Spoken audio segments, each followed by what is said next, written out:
उत्तर प्रदेश के विभिन्न बोलियों को, भोजपुरी, अवधी, ब्रज और बुंदेलखंडी को इस सदन में सम्मान मिल रहा है और हमारी सरकार तो इन सब के लिए एक एकेडमी का भी गठन, अलग अलग एकेडमी के गठन की कार्रवाई को भी आगे बढ़ा रही है। ये सभी हिंदी की उपभाषाएं हैं, यानी हिंदी की बेटियां हैं। भाषा की समृद्धि के आधार हैं और हमें इसका स्वागत करना चाहिए। ये सदन साहित्यिक, केवल विशुद्ध साहित्यिक और व्याकरण से के विद्वानों की नहीं है,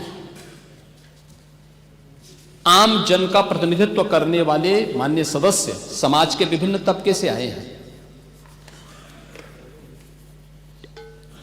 अंतिम पायदान पर बैठे हुए व्यक्ति की आवाज को भी इस सदन में मुखरता मिले,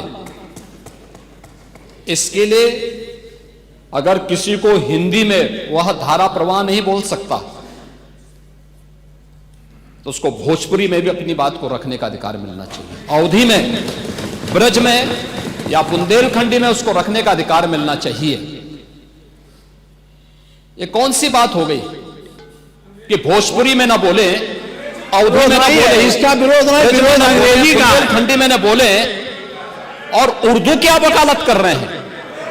ये बड़ी विचित्र बात है।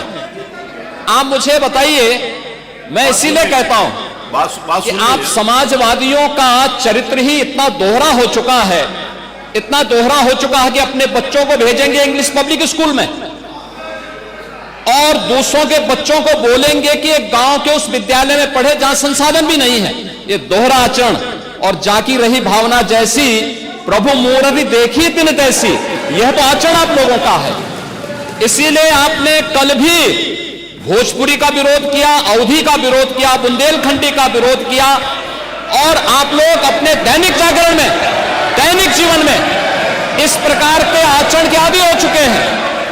और इसलिए अध्यक्ष जी, इसका अभिनंदन हम लोग करते हैं और इन बोलियों को सम्मान मिलना चाहिए। इनके संरक्षण के लिए ही हमारी सरकार भोजपुरी एकेडमी का गठन कर रही है, अवधी एकेडमी का गठन कर रही है संत तुलसीदास जी के नाम पर। इसी के आधार पर ब्रज भाषा इतनी समृद्ध भाषा है।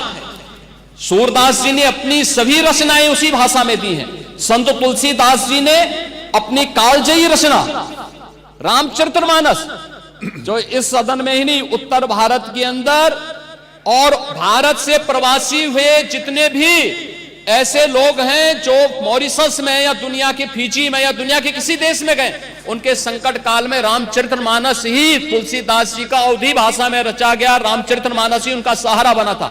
और आज जब उसको सम्मान मिल रहा है तो आप उसका विरोध कर रहे हैं। बड़ी विचित्र सी स्थिति है। आप हर अच्छे कार्य का समाज, आज के यही ढोंग है आप लोगों का, यही ढोंग है। हर अच्छे कार्य का आप विरोध करेंगे, हर अच्छे कार्य का आप विरोध करेंगे।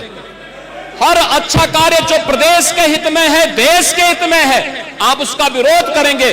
और मुझे लगता है इस प्रकार के विरोध की निंदा होनी चाहिए और हम इसका समर्थन करते हैं जो उत्तर प्रदेश की बोलियों को सम्मान मिल रहा है। मैं आपका धन्यवाद करूंगा और विधानसभा सचिवालय को इस बात के लिए धन्यवाद दूंगा।